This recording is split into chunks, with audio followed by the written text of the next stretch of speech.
गुरुर्ब्रह्मा गुरुर्विष्णु गुरुर्देवो महेश्वरः गुरु साक्षात् परं ब्रह्म तस्मै श्री गुरुवे नमः।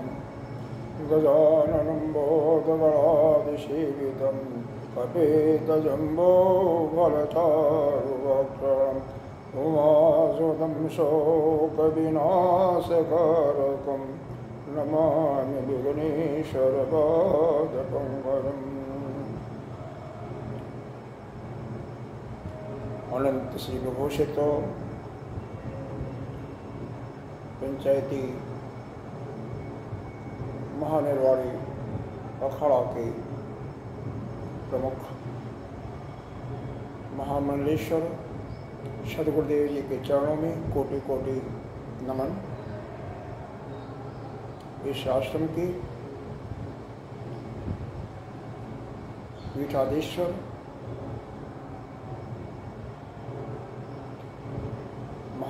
महानिर्वाणी अखाड़ा के आचार्य एवं महामंडलेश्वर श्री स्वामी विश्वकानंद भारती के चरणों में कोटि कोटि संतजन भक्तजन सभी को प्रणाम। आइए तीसरा श्लोक का पाठ करते हैं। तीसरे मंत्र का अनुसार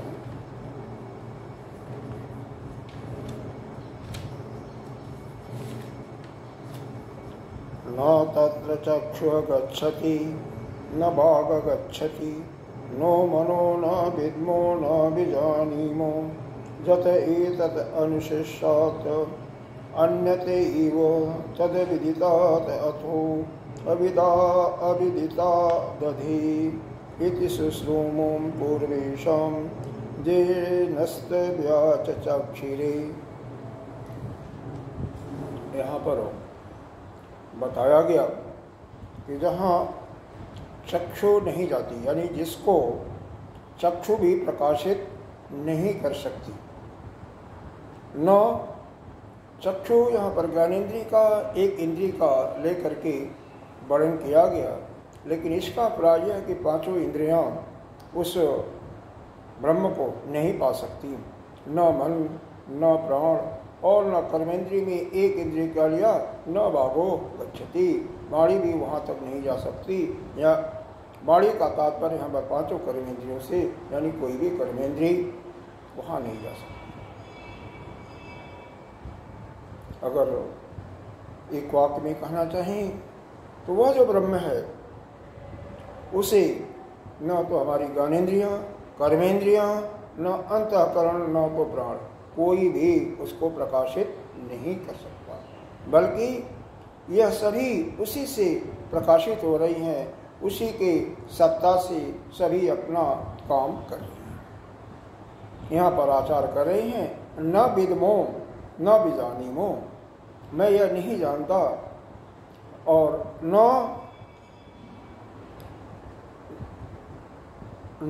विद्मो और न विजानीमो, और यह भी नहीं जानता किस तरह से हम अपने शिष्य को जत एतत् अनुशिष्यात्, इस अपने शिष्य को किस तरह से समझाऊं कि वह जो ब्रह्म है वह विदित और अविदित दोनों से अन्य है।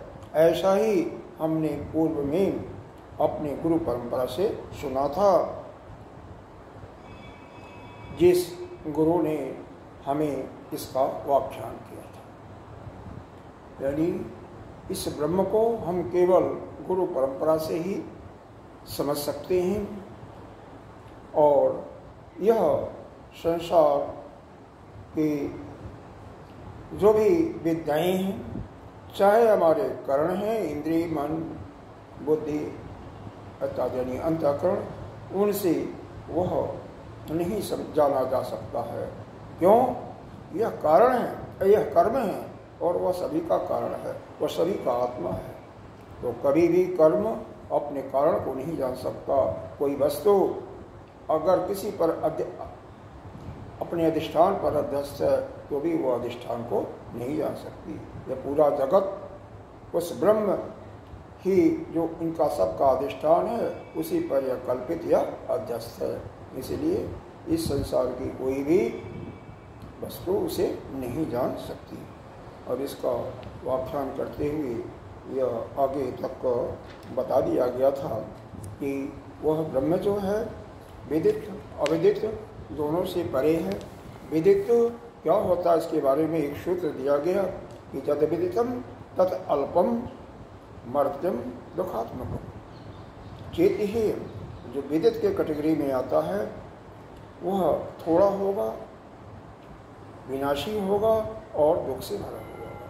विदित कोई चीज़ कैसे होती है तो कहते हैं या तो कोई न कोई कहीं न कहीं कुछ न कुछ जाना, इस पूरे ब्रह्मांड में कोई न कोई कहीं न कहीं कुछ न कुछ जाना, वो सभी विदित के कैटेगरी में आती है। यदि इसको अविदित माने तो अविदित से भी अलग है, अन्य है।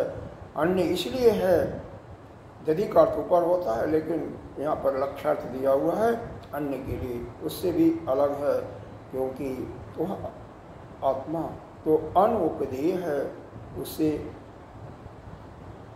खरीदा नहीं जा सकता। और वह क्या, वह तो आप स्वयं हो।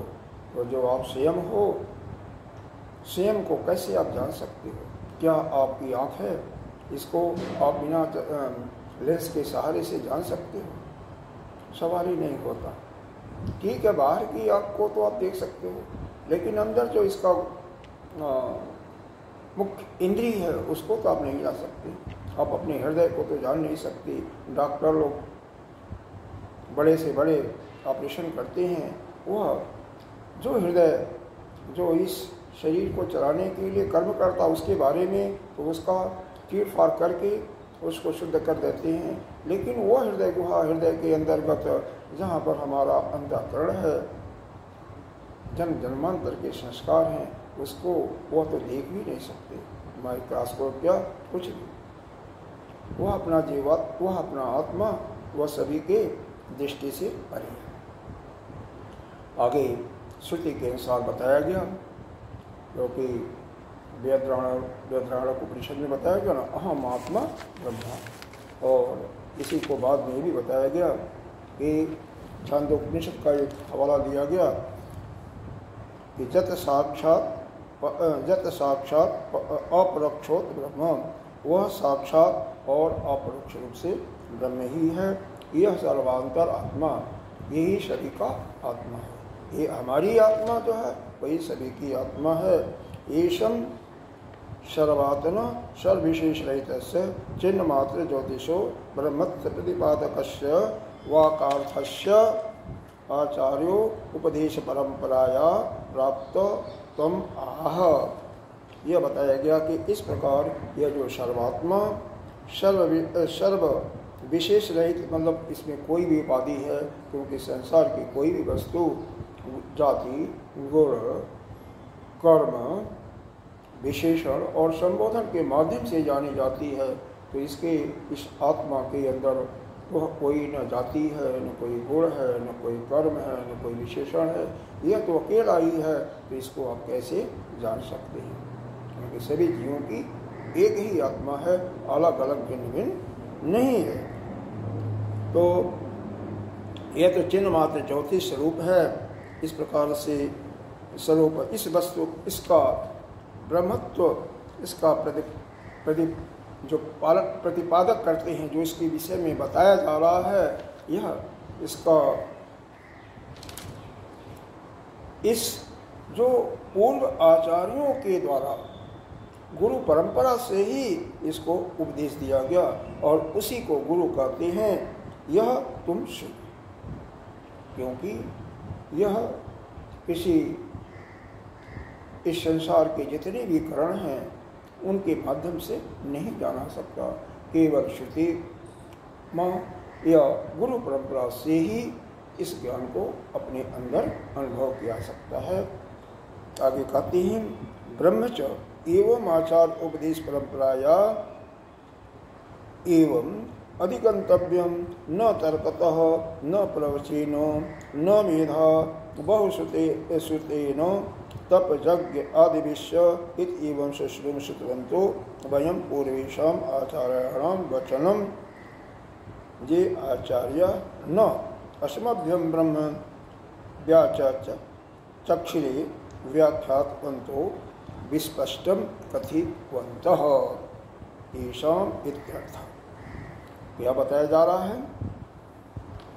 यह आचार्यों ने इस ब्रह्म का क्या उपदेश दिया था हम लोगों को, उसको सुनो कि यह केवल बस वंश परंपरा से ही, गुरु परंपरा से ही इसको अनुभव किया जा सकता है, इसे बताया जा सकता है। यह न तो तर्क से, यानी जो न्याय दर्शन है, न्याय दर्शन भी इसको प्रमाणित नहीं कर सकता, इसको नहीं, क्योंकि जो प्रमाण के अंदर आ जाएगा वह तो ब्रह्म नहीं होगा, वो तो ब्रह्म नहीं होगा, क्योंकि उसका प्रमाण तो कोई दिया ही नहीं जा सकता। तो इसीलिए यहाँ पर बताया गया, न्याय दर्शन वाले तर्क से भी उसको नहीं बता सकते, न तो प्रवचन के माध्यम से, न तो जिसकी प्रतिभा बहुत प्रखर हो, जब मुंडक उपनिषद में आया है, न अयम आत्मा प्रवचन लभ्यो न मे दया न बहुदात, तो इनके माध्यम से वह आत्मा को आप नहीं जान सकते। फिर क्या है? न तपयज्ञ किसने किया? पूर्व मीमांसा के आचार्य जमनी ऋषि ने जो भी कर्म का विधान दिए हैं नाना प्रकार के यज्ञों का, उनके माध्यम से भी इस ब्रह्म का प्रतिपादन नहीं किया जा सकता। इति एवं सुश्रुवम श्रुतवंतो एवं पूर्वेशाम आचार्याणां वचनम, ऐसा हमने पूर्व अपने गुरु परंपरा के आचार्यों से ऐसा सुना है। ये आचार्य न संभ्यम, इन आचार्यों ने हमें उस ब्रह्म का आख्यान किया और ऐसा भी स्पष्टम कथिवंत, भी स्पष्ट बने बहुत अच्छी तरह से उसको प्रतिभाषित किया, बहुत अच्छी तरह से स्पष्ट करके उसको बताया। तेषाम इत्यर्थ, कि उसका उन्हीं के वचन से हमें जानना चाहिए, यानी इसका तात्पर्य है कि वह ब्रह्म जो है उसके विषय में यह जानना है तो केवल आप अपने गुरु परंपरा के अनुसार ही उसको समझ सकते हैं। गुरु परंपरा के अतिरिक्त कोई भी अगर आचार्य कितना भी विद्वान हो, लेकिन उस आत्मा का अनुभव आपको नहीं करा सकता। वह केवल गुरु परंपरा से ही उसका बोध आपके अंदर हो सकता है, क्योंकि वह जो है वह तो न विदित के कैटेगरी में है न अविदित के कैटेगरी में। जो कहता हमने आत्मा को जान लिया, इसका मतलब वो कुछ नहीं जाना, अगर जाना भी तो थोड़ा जाना, विनाशी जाना, और क्या जाना? दुख वाला, दुख से भरा हुआ। जो कहता हमने बिल्कुल नहीं जाना, इसका मतलब उसे जान लिया, जो नहीं जाना उसे जान लिया। क्यों? कि वह इन इंद्रिय और अंतःकरण से नहीं जाना जा सकता, वह तो केवल अपने अंतःकरण में गुरु परंपरा के अनुसार आचार्य से अनुभव किया सकता है। जो गुरु श्रोती हो और ब्रह्मनिष्ठ हो, यानी स्वदेश रूप में स्थित हो, उसी के माध्यम से हम जान सकते हैं। आगे क्या कहा गया? अन्यत एव, यह अगले मंत्र की संगति यहाँ से स्टार्ट होती है। अन्यत एव तद विदितात् अथो अविदितादति इति अनेन वाक्येन आत्मा ब्रह्म इति प्रतिपादित श्रोत्र शंका जाता। ये नाना इस प्रकार के ऊपर सुनापने की इन प्रकार के वाक्य से क्या? अन्यतेव तद विदितो विदितात् अथो, वह जो विदित से है, वह जो हमारा आत्मा है वह विदित से अन्य है। अविदितादति और अविदित से भी अलग है। इस प्रकार से अनेन वाक्यों के द्वारा यह आत्मा और ब्रह्म का जो बताया जा रहा, जो प्रतिपादन किया जा रहा है, इससे सुनने वाले को शंका हो सकती है। कथम न आत्मा ब्रह्म, की कह रहे हैं कि क्या वह आत्मा, हमारी आत्मा ब्रह्म नहीं हो सकती? क्यों? कारण दे रहे हैं, शंका है। कथम आत्मा ब्रह्म, आत्मा ही नाम अधिकृत कर्मानुपासने च संसारी कर्मोपासनम व साधनम अनुष्ठाय ब्रह्मादिदेव स्वर्ग व प्राप्तुम इच्छति। क्योंकि हम जिसकी उपासना करते हैं किसके द्वारा? कर्म की उपासना जो हमारे कर्मकांड यानी पूर्व मीमांसा में बताया गया उसके अनुसार साधन करते हैं स्वर्ग की प्राप्ति के लिए या इस लौकिक सुख की प्राप्ति के लिए नाना प्रकार के यज्ञ, नाना प्रकार के अनुष्ठान के माध्यम से हम पूर्व मीमांसा के अनुसार यानी कर्मकांड के अनुसार वर्णित उद्धृत जो उपाय दिए हुए हैं उनके अनुसार कर्म करते हैं। उसमें हम जो उपासक हैं और वह उपास्य दोनों अलग अलग हो जाते हैं, क्योंकि आप उपासक हैं तो अलग ही होंगे तभी उसकी उपासना कर सकते हैं, नहीं तो उसकी उपासना नहीं कर सकते, इसलिए आप ब्रह्म हो ही नहीं सकते। ये ऐसा बताया जा रहा है कि इस प्रकार की शंका आती है। आत्मा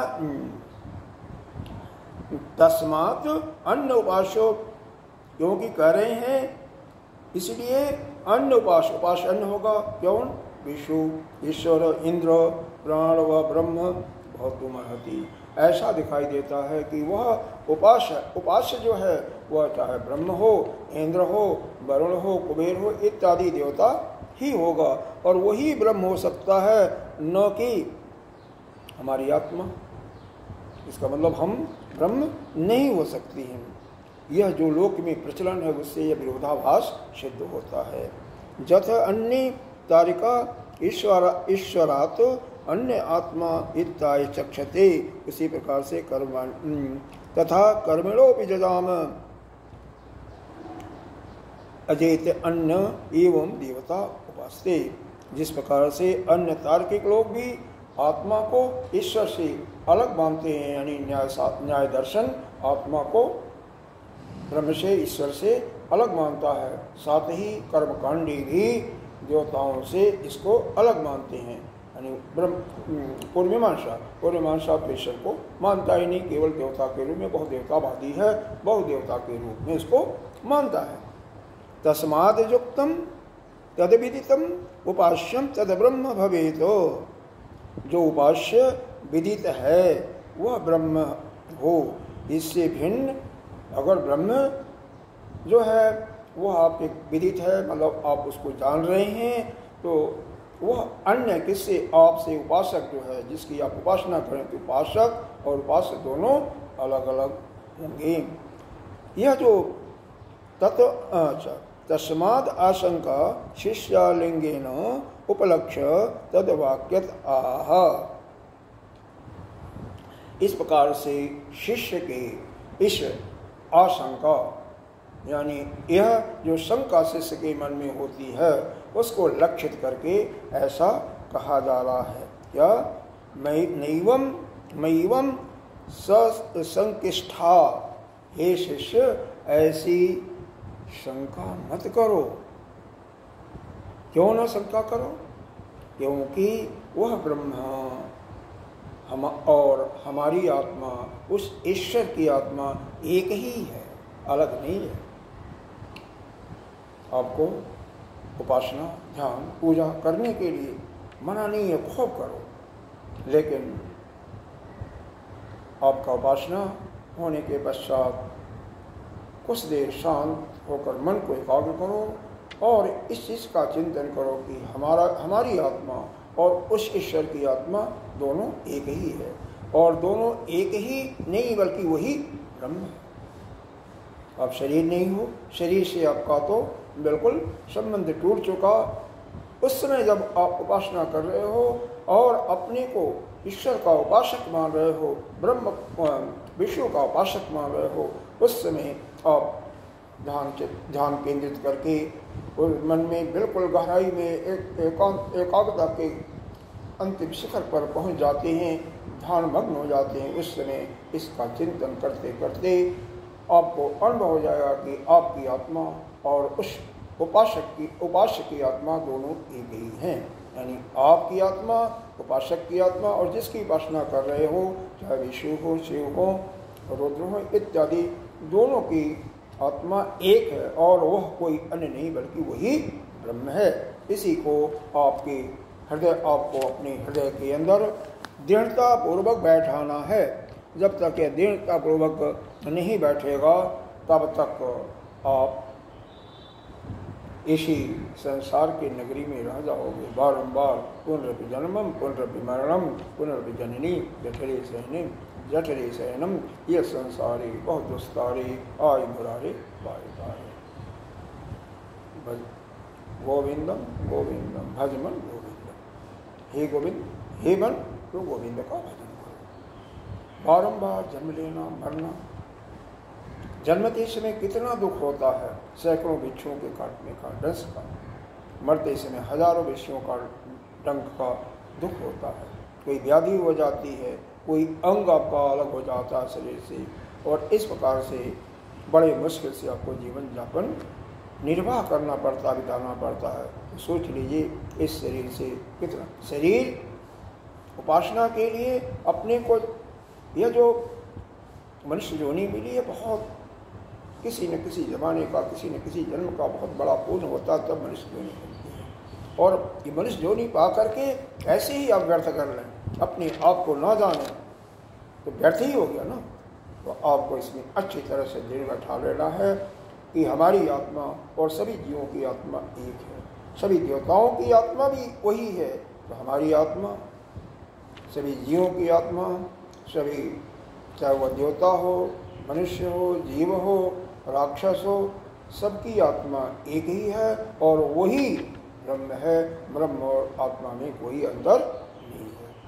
इस अद्वैत का जिस समय दृढ़तापूर्वक आपके हृदय में भाषित हो जाएगा, उसको अच्छी तरह से यह भावना दृढ़ हो जाएगी, उस समय आप अभय हो जाओगे।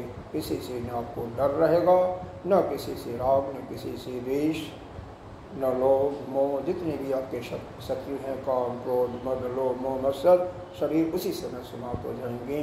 कारण कि जब दूसरा कोई है ही नहीं है तो आपको किससे प्रेम करना, किससे राग करना, किससे द्वेष करना, किस चीज़ का लालच करना, क्योंकि सब तो वही एक ही है। इस संसार में जो कुछ दिखाई दे रहा है वह ब्रह्म के अतिरिक्त कुछ भी नहीं है। ईशावास इदम सर्वम जत किंचित जगत है। यानी जो कुछ इस संसार में थोड़ा सा कहीं कुछ भी दिखाई दे रहा है वह सब वही ईश्वर, वही ब्रह्म है और उसके अलावा कुछ नहीं है। तो ऐसी भावना करेंगे तो यह आपके हृदय में पक्का होगा। आगे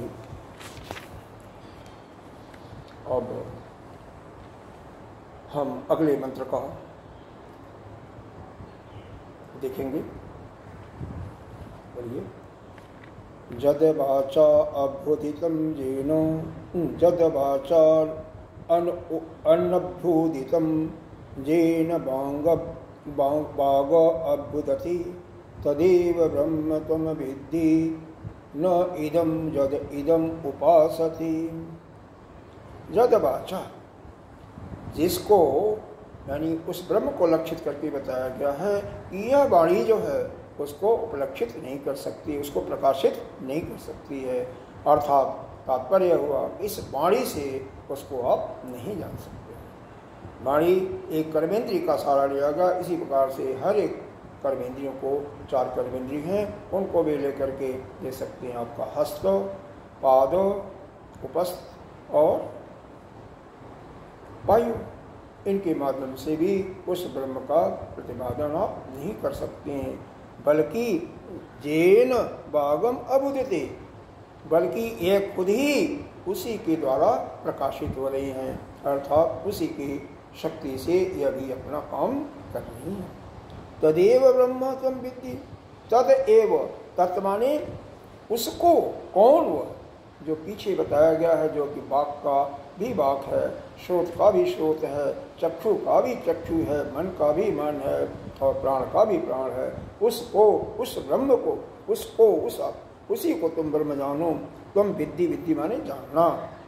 न इदम, इदम माने यह, न इसको नहीं, कौन इदम, जद इदम उपासते, जिसकी आप उपासना कर रहे हो, जिसकी आप पूजा कर रहे हो, चाहे ईश्वर के रूप में, विष्णु के रूप में, शिव के रूप में, इंद्र के रूप में, वरुण के रूप में, तो इसको मत समझो, क्योंकि इसकी आत्मा और आपकी आत्मा तो एक ही है और वही ब्रह्म है। इन दोनों में कोई अंतर नहीं है।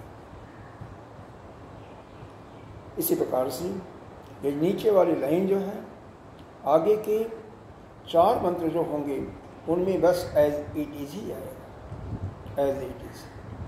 तदेव ब्रह्मं त्वं विद्धि येन इदम् उपासते। इसका एक शंका भी हो जाती है कि बारंबार जब यही कहा जाएगा कि तुम जिसकी उपासना करते हो वो ब्रह्म नहीं है, तो यह शंका शिष्य के मन में हो सकती है। जरा सा भी अगर उसमें आलस्य होगा तो कहेगा उपासना करने की कोई आवश्यकता ही नहीं, क्योंकि श्रुति माँ कह रही हैं, अकर्मण हो जाएगा। इसी के लिए दूसरा खंड बाद में स्टार्ट किया जाता, प्रारंभ किया जाता है, जिसमें उपासना का अच्छी तरह से क्यों करना चाहिए उसके बारे में समझाया गया है। आइए इसका शंकर भाष्य देखते हैं।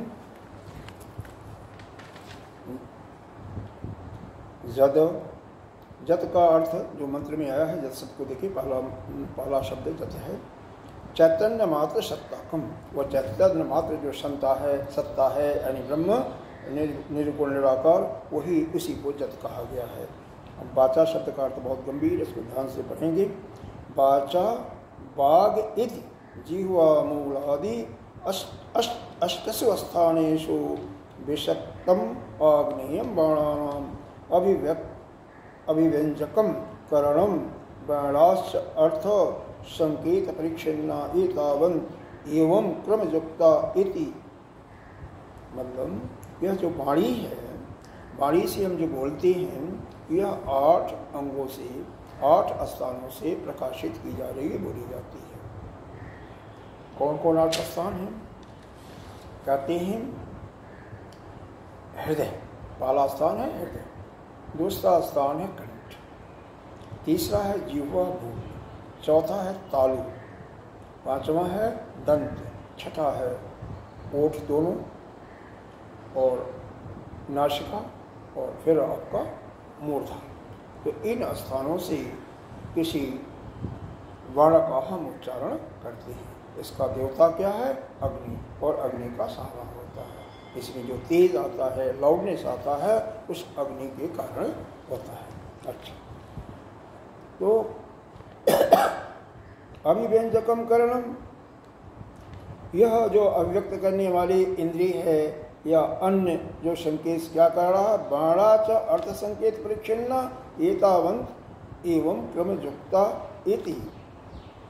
इसी क्रम से, क्रम का मतलब यहाँ पर बता दिया गया कि यह 8 स्थानों का नाम बता दिया गया आपको, और उनके माध्यम से इनके वाक्य का और अर्थ का, उसका अर्थ जो श्रोता के अंदर समझ में आता है, उसकी अभिव्यक्ति होती है।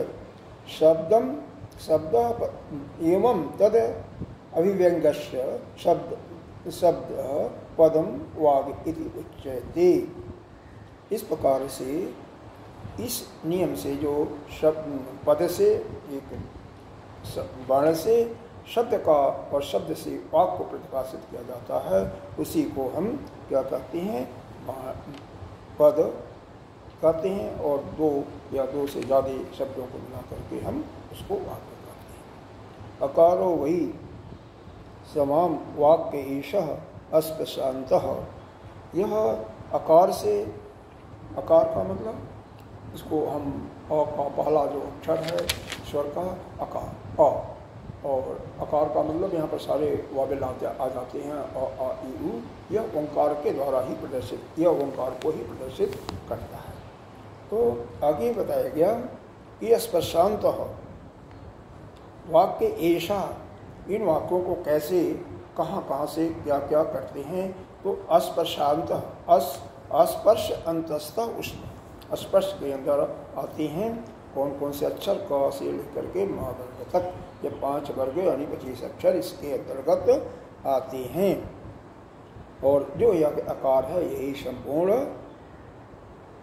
वाक्य है, यही संपूर्ण वाक्य है। वाक्य मतलब वाणी है, यही सभी शब्दों की, सभी वर्णों की जननी है।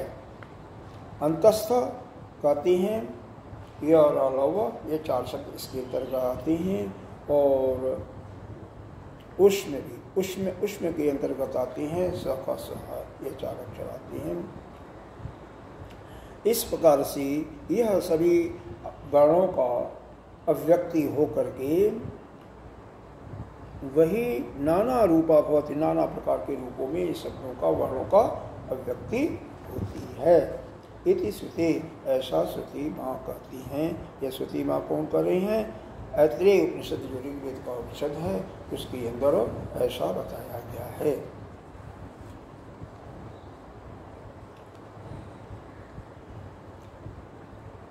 मितम अमितम स्वरम इत सत्य अनृति एवं विकारो जस्य तया वाचा पदत्तेन परिच्छिन्नया करण गुणवत्या अनअभूतितम अप्रकाशितम अनअभुक्तम। यहाँ पर यह बताया गया कि इस प्रकार से देखिए, यहाँ पर छंदों की बात की गई है। असल में हमारे शास्त्र हैं, कुल 10 शास्त्र हैं, 4 वेद, आपका ऋग्वेद, यजुर्वेद, सामवेद, अथर्ववेद। पहले 3 वेद था, बाद में अथर्ववेद आया, 4 वेद हो गया।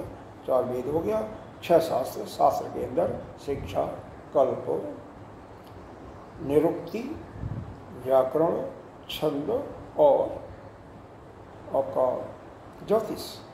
छंद के अंदर बहुत सारे छंद होते हैं, जैसे अनुष्टुप छंद है, गायत्री छंद है, नाना प्रकार के छंदों का वर्णन किया गया है, जिसमें एक निश्चित अक्षर आते हैं, निश्चित छंद, उसको हम कहते हैं ऋग्वेद। ऋग्वेद के अंदर निश्चित छंदों का ही मिलेगा, वर्णन मिलेगा।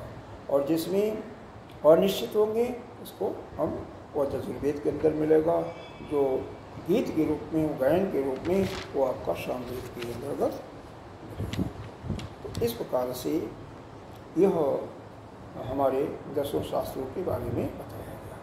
अब इसके बाद जो है यहाँ पर आता है कि यह जो वाणी है, वाणी से शब्दों का उच्चारण हो गया, नाना प्रकार के शब्दों का। इस वाणी से ही हम क्या बोलते हैं? कभी सत्य बोलते हैं, कभी अनित्य बोलते हैं। अनित्य का मतलब झूठ, यानी उसी को भाष्य में हमारे जगतगुरु शंकराचार्य जी ने मिथ्या शब्द से परिभाषित किया है। तो शायद सत्य बोलें, झूठ बोलें, यानी मिथ्या बोलें। यह सब कहाँ से है? इस वाणी का ही विकार है। आगे देखिए,